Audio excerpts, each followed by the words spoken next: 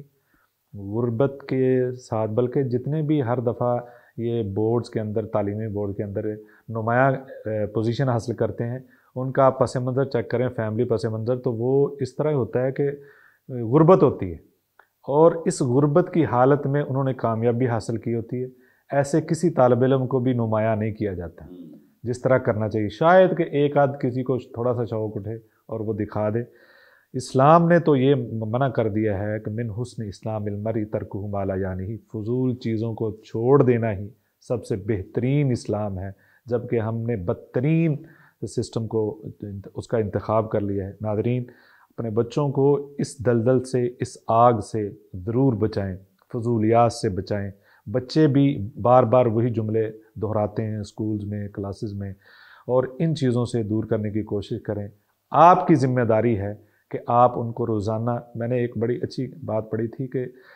اب صورتحال انسان کی فطرت ہے یہ کہ صبح کے وقت یا کسی بھی وقت دن کے اندر کوئی جملہ سن لینا، سارا دن زبان پہ بھی وہی جاری رہتا ہے، سارا دن دماغ میں گھومتا رہتا ہے، جب فارغ ہوتا ہے وہ گنگناتا ہے۔ جب ہم نے فضول چیزیں سننی ہیں تو زبان پہ بھی بار بار وہی آنا ہے، لہذا کوشش کروائیں بچوں کو وہ تلاوت صبح کر کے جائیں، تاکہ سارا دن اگر بار بار گنگنانے کی عادت پڑے تو وہ تلاوت کی پڑے، کسی اچھی بات کی پڑے، کسی حدیث کی عادت پڑ جائے۔ یہ آپ کا کردار ہوگا تو دیکھیے گا ضرور فرق پڑنا شروع ہو جائے گا۔ بہت شکریہ، السلام علیکم۔